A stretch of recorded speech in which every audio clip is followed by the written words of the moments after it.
They called him Gabriel. Were they trying to fuck with him? No, they were like, the guy just didn't know.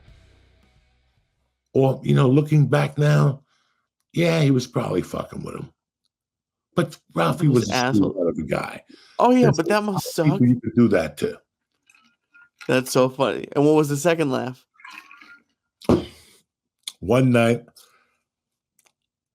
I was there, but I was not there.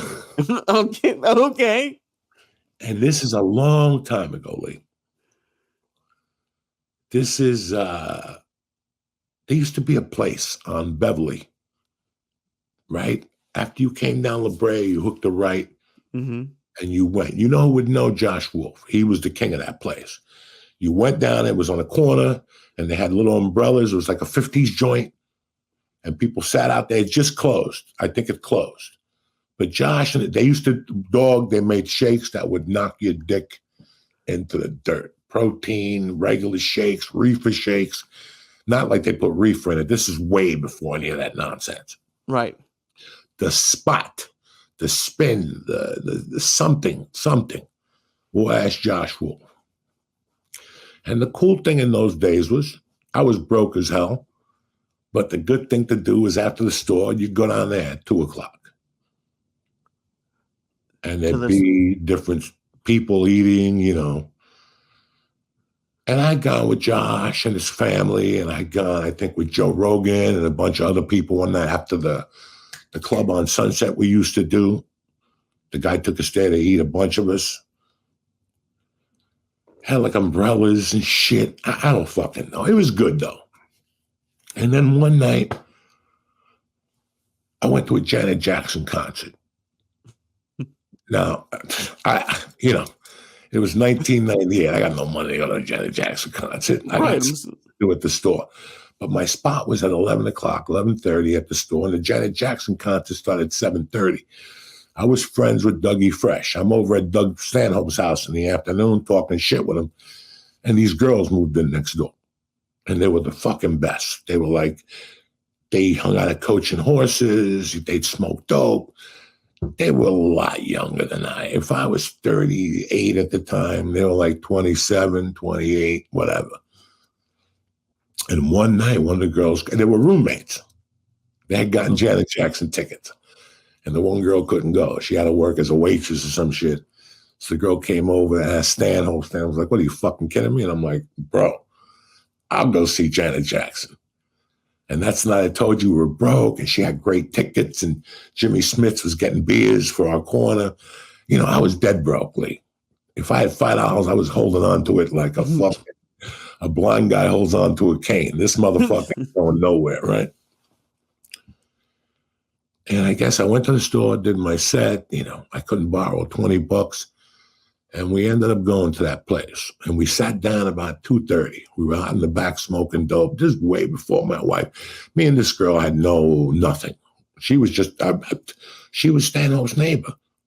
Right. She smoked dope. I smoked dope. There was no blow that night. There was no money for blow.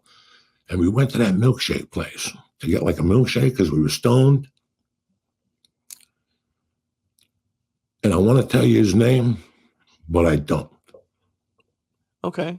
And celeb came in there, somebody who was hot at that time on TV, like on Buffy the Vampire.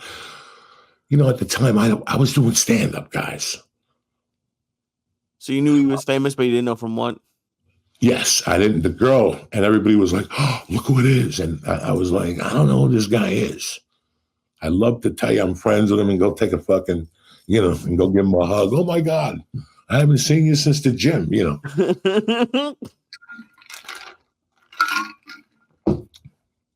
And next thing you know, TMZ comes running out from like behind a car. And the one guy said something, again, Lee, had a couple numbers in me. At that time, I didn't drink, but it was 2:30 in the morning. I'm tired. I was just focusing on the milkshake. She was going to give me a ride to where I was staying with the girl I was dating at the time. And that was going to be the end of the night. And this guy comes over. And I mean, as he walks, all the girls like, oh, look who it is. And he's from this, he's from this. And all of a sudden, TMZ came out. Right. I shouldn't say TMZ. It was 1998. It could have been anybody. Paparazzi. They started lurking. And this guy came out, and another guy came out. And the first guy was doing pretty good. They were talking about his TV show, his workout regimen. And then the fucking other guy said to him, "Are you still doing blow?" And this guy turned around, one shot, bro. Boom. Camera hit. I thought, you forget all the stupidity I saw in the beginning. And he went down, and we paid for the milkshakes and left. She told everybody about what had happened. I had 2 sets at the Comedy Store that night. I forgot what the fuck it was. And it's because of that, and then I had a beef with them up in, no, they weren't TMZ either. Remember that fucking place in Studio City on Sunday? Where all the fucking people had tamales and shit next to the 5. Oh, the farmer's market? Yes. They used to lurk in there. They used to hide by the 5 guys. Not the 5 guys. Where you 5 brothers, where you buy skis and shit. There was a little fucking, they had tamales in there. And it was always a great place, but they weren't messing with me. They were messing with somebody else. And as I was walking to the car, he said something to me. And I had my wife in mercy. I just kept walking. He said something about big pussy. Oh, Jesus Christ. I'm not going to answer to that. And that was it. But beside that, when I saw that guy get knocked out, I'm like, and then I didn't see it again for 6, 8 years later when the guy's like, Fluffy. And I'm like, oh, no. You could hear the fracture. He had the gold chains on that night, the rings like Elvis. He busted out. The guy going to go, Ralphie May. The guy goes, Fluffy, and fucking Ralphie. And you can't stop laughing at that. You just can't. Especially you. That's why I was shocked that you ran inside. I love, that's like someone giving you a gift. Not really. No, you don't think so? No. Listen, at that time, I had done the longest yard. In my mind, for me, nothing happened, so fuck it, right? I don't want this guy to see me. I already had enough problems.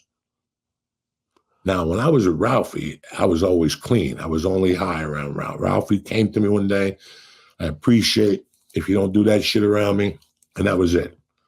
That was like 1997. He caught me in the bathroom one night. Wow.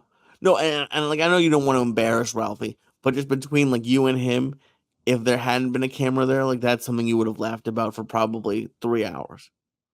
Turn off your TVs, run for your lives.